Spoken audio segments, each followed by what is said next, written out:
안녕하세요, 부에나팍입니다. 오늘 영상에서는 서울과 광역시를 포함한 주요 도시의 7월 미분양 현황을 같이 살펴보도록 하겠습니다. 전국적으로 미분양이 증가한 편인데 도시별로 따져보면 증가한 곳도 있었고 감소한 곳도 있었는데 어떤 지역들의 변화가 있었는지 같이 살펴보도록 하겠습니다. 먼저 서울시를 살펴보겠고요. 서울시 같은 경우는 지난달에 비해서 좀 많이 소화가 됐습니다.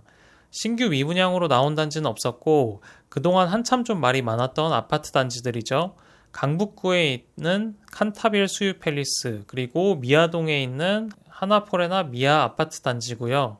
나름 그래도 나쁘지 않은 입지에 100세대 이상 되는 아파트 단지에서도 미분양이 나왔다고 말이 많았는데 지금 한 달 사이에 미분양이 소화되는 속도를 보면은 굉장히 빠르게 진행이 되고 있습니다. 먼저 칸타빌 수유 팰리스, 여기는 수유동에 있는 아파트 단지인데요.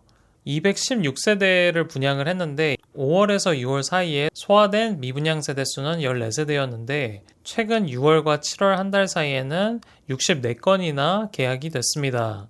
생각보다 소화되는 속도가 빠르게 느껴졌고요. 그리고 하나포레나 미아도 최근 한 달 사이에 57건이나 계약이 됐습니다. 5월과 6월 사이에는 계약이 한 건도 없었다가 6월과 7월 사이에 57건이나 계약이 됐다는 게 좀 의아하긴 합니다. 반면에 창동 다울이체라는 아파트는 미분양 세대수가 63세대에서 60세대로 3건밖에 소화가 안 됐습니다. 서울시는 기존의 미분양 소화되는 속도가 생각보다 좀 빨랐다. 이 점이 눈여겨볼 만한 점이었습니다. 그리고 부산시를 살펴보도록 하겠습니다. 부산시는 한 달 사이에 미분양 세대가 200세대 정도 증가했습니다. 신규 미분양으로 나온 단지가 두 군데였는데 하나는 부산 진구에 있는 초월드 메리디앙 에듀포레라는 아파트고요. 특이하게도 아파트가 96세대 그리고 도시형 생활주택이 20세대 분양을 했는데 청약 경쟁률은 괜찮게 나왔는데 계약까지는 이루어지지 않은 것 같습니다. 그리고 다음으로는 사하구에 있는 중앙 하이츠 더 힐이라는 아파트인데 여기도 입지가 나름 그래도 지하철역 인근이고 괜찮은 편인 것 같은데 분양가나 이런 면에서 봤을 때 인근의 시세 대비해서 조금 비싼 감이 없잖아 있어서 미분양으로 나온 것 같습니다. 그리고 지난번에 다뤘던 광안 스위트 팰리스와 다델 이슈빌은 미분양이 한 건도 소화가 되지 않은 그대로인 모습이었습니다. 다음은 인천시를 살펴보도록 하겠습니다. 인천시도 지난 한 달 사이에 미분양 세대수가 100여 세대 증가했습니다. 최근 신규 미분양으로 등장한 단지는 더 퍼스트시티 송도 아파트라는 단지고요. 여기도 입지는 괜찮은 편인데 소형 평수 위주의 작은 세대수로 구성된 아파트 단지라 그런지 미분양으로 나왔습니다. 인천시에서 구체적으로 데이터를 공개하고 있지 않아서 분양 세대수 140여 세대 중에 100세대 이상이 미분양으로 나온 걸로 보여집니다. 경쟁률을 살펴보면 중소형 평수는 인기가 있었던 것 같습니다. 그리고 다음으로 대구를 살펴보겠습니다. 대구시는 우려했던 것과 마찬가지로 지난달 대비해서 미분양 세대수가 많이 증가를 했습니다. 한 800여 세대 증가를 했고요. 하지만 또 눈여겨볼 만한 점이 대구 수성구는 미분양이 증가를 했지만 비규제 지역으로 불린 중구, 동구, 남구, 북구, 달서구 이런 곳들은 어느 정도 또 미분양이 소화되는 모습을 보여줬습니다. 아마 투자자들이 미분양 계약을 하고 간 걸로 보여집니다. 지금 비규제 지역으로 풀리면서 중도금 대출이나 취득세 부분에 있어서 부담이 좀 덜해지는 지역들은 투자자들이 관심 있게 보고 있는 그런 상황인 것 같습니다. 그리고 수성구에서 미분양으로 나온 아파트 단지들은 수성 포레스트 스위첸과 만촌 자일은혜라는 단지인데요.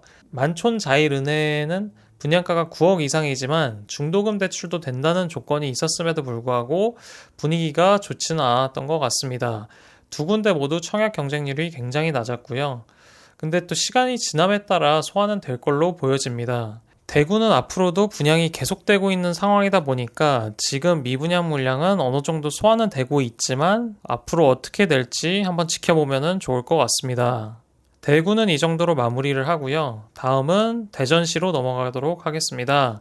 대전시는 지난달에 비해서 10세대 정도가 소화가 됐고요. 괴정동에 있는 도생이 소화가 됐고 그리고 지난번에 다뤘던 서대전 한국 아델리움 아파트에서 나왔던 90세대 미분양 세대수는 그대로 남아있었고 대전에서 최근 분양한 단지들은 나름 경쟁률이 조금은 있는 편으로 보여집니다. 비교적 최근에 분양한 중촌 SK뷰라는 오룡역 인근에 있는 아파트 단지인데 여기도 지금 재건축 단지라서 일반 세대수는 그렇게 많진 않았는데 경쟁률을 보면 20대 1 정도로 나타났고요. 실제 계약까지도 이어졌는지 살펴봐야 할 것 같고 그 외에도 한화포레나 대전 월평공원을 분양을 했는데 지금 소문에 의하면 절반 정도가 미분양으로 나왔다고 얘기도 나오는데 아마 다음 달 미분양 현황에 업데이트가 될 걸로 보여집니다.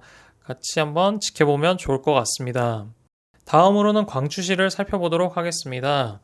광주시 같은 경우는 미분양이 그대로였습니다. 지금 미분양이 그렇게 많지도 않고 또 지금 나름 분양하는 아파트들은 괜찮게 소화가 되고 있는 모습인 것 같습니다. 최근에 힐스테이트 월산 지역주택 조합이긴 한데 여기 청약 경쟁률 같은 경우는 6대1 정도 기록했고요. 하지만 계약까지 진행이 안 되는 경우가 요즘 많아서 이 단지도 경쟁률에 비해 얼마만큼 계약이 이어졌는지도 지켜보면 좋을 것 같습니다.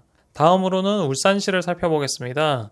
울산도 지금 신규 미분양 아파트 단지가 생겼는데 어딘지 보면 울주군 온양읍에 있는 울산 온양 발리 신일 해피트리 더 루츠라는 지역주택조합 아파트 단지고요. 200여 세대 정도가 일반 분양으로 나왔는데 그 중에 180여 세대가 미분양으로 나왔습니다. 지금 입지는 동해선에서 가깝긴 한데 울산 시내와는 굉장히 멀다고 보시면 될 것 같고요. 입지가 매우 아쉬워서 주목을 받지 못한 것 같습니다. 그리고 울산에 지난번에 다뤘던 울산 뉴시티 에일린의 뜰 2차 같은 경우도 꾸준히 소화가 되고 있는 모습인데 근데 또 악재가 인근의 신일 해피트리 더 루츠라는 아파트 단지가 분양을 했는데 여기도 대거 미분양이 나와서 다음 달에 아마 미분양 현황에 업데이트 될 걸로 보여집니다. 이렇게 만약에 신규 택지에 분양하는 아파트 단지에 청약을 한다고 할 경우에 지켜봐야 할 부분은 내가 청약을 넣을 아파트 단지가 비슷한 시기에 같은 택지 안에서 몇 개의 단지가 분양을 이어서 하는지 꼭 확인하면 좋을 것 같습니다. 전매도 가능한데 동시다발적으로 분양한다. 그러면은 지켜보면서 분양권을 노려보는 것도 좋은 방법인 것 같습니다.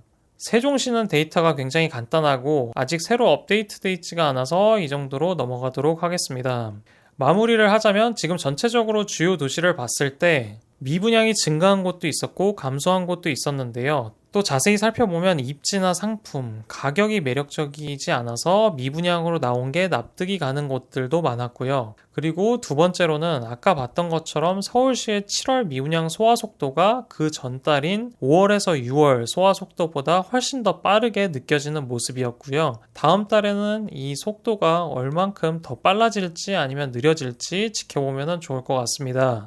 그리고 마지막으로 지방광역시에서도 나름 괜찮은 지역인 울산 남구나 대구 수성구에서도 청약 경쟁률이 지금 굉장히 낮은 편인데 아무래도 고분양가나 상품이 애매한 것도 있긴 하지만 전국적으로 지금 메인 지역들은 규제로 인해서 조정지역이나 투기과열 지역으로 지정이 돼 있기 때문에 신규 분양 물량이 소화되는 게 어려운 편으로 느껴집니다. 그래서 메인 입지에 신규 미분양으로 나온 아파트 단지들은 규제로 인해서 미분양으로 나온 건지 이런 부분들을 잘 따져보면 좋을 것 같습니다.